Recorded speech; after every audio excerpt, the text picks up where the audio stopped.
Fala, meu povo, estamos aqui mais uma vez falando sobre mais um tema extremamente importante, a soberania norte-americana. E aqui, nesse canal, Horizonte Humano, vamos destrinchar de pouquinho em pouquinho por que os Estados Unidos receberam esse nome até nos dias de hoje, devido a sucessivos fatos que acabaram antecedendo, e também durante esses processos históricos que acabaram trazendo esse slogan para soberania, soberania norte-americana. Então isso aí é um tema extremamente importante para a gente entender o porquê os Estados Unidos eles são tão fortes hoje. E aqui eu vou trazer. Primeiro motivo, gosto de ser rápido e objetivo. Objetividade é o meu objetivo, sacou? A tese da fronteira. A tese da fronteira de um cientista político chamado de Frederick Turner. Frederick Turner, ele foi o cientista político o qual destrinchou essa tese da fronteira. O que é que ele diz? São três pilares essenciais. Primeiro pilar, a conquista territorial. Sim, conquista territorial é um fator importante para a nação se tornar soberana. E, em particular dos Estados Unidos, a mentalidade empreendedora acabou que acarretando, influenciando a galera a explorar aquele território para onde? Para oeste do Oceano Atlântico em direção ao Oceano Pacífico. De leste para oeste, de leste para oeste. Sacou? Então, essa tese é forte. Vou explicar depois desse primeiro ponto por quê.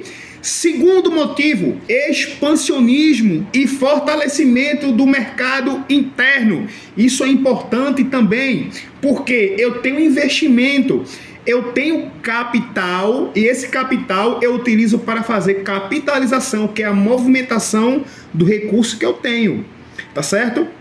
E os Estados Unidos, principalmente ali naquela região da Geórgia, próximo ao Washington ali, são regiões extremamente ricas em recursos naturais. Então, basicamente, a marcha para o oeste, a chamada tese da fronteira, ela é baseada nesse aproveitamento dos recursos que as terras ofereciam. Nesse processo de independência, de conquista de território, os Estados Unidos acabou que acelerando ainda mais a união entre essas colônias, beleza?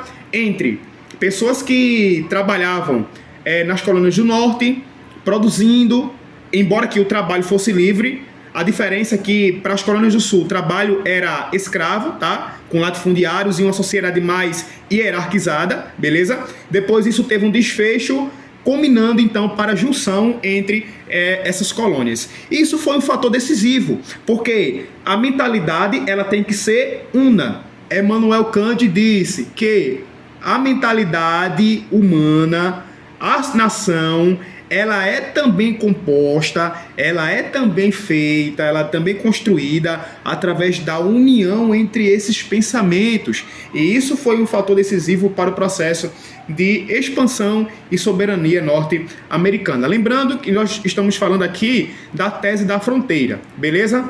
Industrialização acelerada, isso também foi um fator decisivo. Por quê? A disponibilidade de recursos naturais, imigração em massa, mão de obra barata. Então isso acabou que acelerando ainda mais o poder aquisitivo norte-americano. Ampliação ferroviária. Mercado consumidor interno gigantesco. Então eu tenho pessoas consumindo meu produto, beleza? Eu tenho mão de obra barata. A combinação entre esses fatores faz com que a minha nação ela se desenvolva e cresça ainda mais, tá certo? Então, além desses fatores, tese das fronteiras, industrialização acelerada, eu tenho um terceiro, as guerras mundiais como ponto de virada. Na Primeira Guerra Mundial, os Estados Unidos abasteceram, financiaram e abasteceram financeiramente a Europa. O segundo fator, na Segunda Guerra Mundial, os Estados Unidos acabou que consolidando ainda mais como um arsenal democrático. E isso foi essencial para os países do Ocidente, tá? Os Estados Unidos, eles abasteceram a Europa, principalmente nos países que não faziam parte do eixo, beleza? Eles financiaram, distribuindo ali armamentos, ajudando na reconstrução do país financeiramente, distribuindo insumos. Então tudo isso foi muito importante para aquele arsenal de democracia que os Estados Unidos acabou recebendo ao longo de sua história.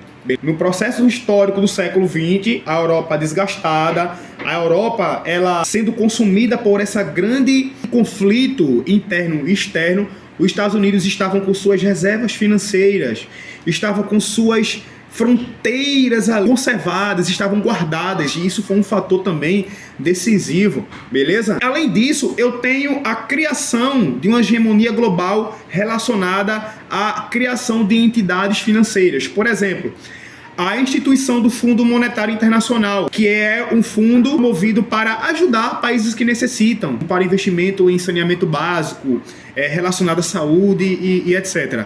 O Banco Mundial e, por fim, a OTAN. Então, todas essas entidades elas foram consequência desse processo histórico que os Estados Unidos estavam se encaminhando, porque a mentalidade norte-americana, eles conseguiram se unir, eles se juntaram, tá certo? E o quinto ponto, o soft power. O que é isso? É o poder cultural norte-americano. Eu tenho nomenclatura chamada de Hollywood, eu tenho dólar, tecnologia, eu tenho universidades, internet, multinacionais. Os Estados Unidos acaba que tomando conta de todo esse cenário global, financeiramente, culturalmente, religiosamente, etc. Outro fator, além da mentalidade humana, que acabou que acarretando essa expansão para o oeste, foi a religiosidade. Segundo a crença da época, havia uma espécie de crença, um ordenamento divino, a fim de que as pessoas pudessem tomar conta de conquistar os seus territórios, anexar os seus territórios, porque isso era um ordenamento divino. Caso contrário, eles não iriam conquistar e obter sucesso, progresso, certo? Então isso tinha um certo caráter religioso e, por incrível que pareça, as colônias do norte, né, elas eram dominadas quase que em sua totalidade pelos puritanos, e os puritanos, o puritanismo, esse segmento religioso, acabou que promovendo ainda mais essa expansão e tomando conta da cultura norte-americana, né? Os puritanos foram essenciais para o processo de conquista dos territórios e anexação desses territórios norte-americanos. Tivemos alguns conflitos. Esses conflitos eles foram basicamente localizados, né? Foram pontuais, porque querendo ou não, a gente tem algumas resistências, isso aí é natural. Pois bem, no primeiro ponto eu falei para vocês o porquê a tese da fronteira é importante, sabe por quê? Porque nações fragmentadas elas não conquistam, nações fragmentadas elas não obtêm sucesso. E eu falo isso a exemplo da África. A África, países do Oriente Médio, onde a geografia também não ajuda, países e grupos, né, etnias são separadas umas das outras, e isso acaba que dificultando a união entre eles. Como é que eu vou interagir? Como é que eu vou inserir a minha cultura naquele lugar se eu não tenho acesso a ela? Então entenda que esse processo de separação, de fragmentação, que é um termo mais técnico, acaba que dificultando a união entre esses grupos aí. E isso acaba que trazendo conflitos, como acontece na África, como acontece no Oriente Médio, tá certo? Então, os Estados Unidos eles se tornaram soberano porque o seu enriquecimento com as fronteiras, industrialização acelerada, as guerras mundiais também que acabaram fortalecendo ainda mais esse slogan de nação soberana. Eu tenho também a criação de entidades, né, financeiras globais e, por fim, o seu poder cultural. Então, tudo isso culminou para, então, essa tese de que hoje os Estados Unidos é uma das nações, se não a primeira, a soberana do mundo. Espero que vocês tenham gostado. Deixem aqui seus comentários e sugestões de vídeos e tamo junto e tchau, tchau.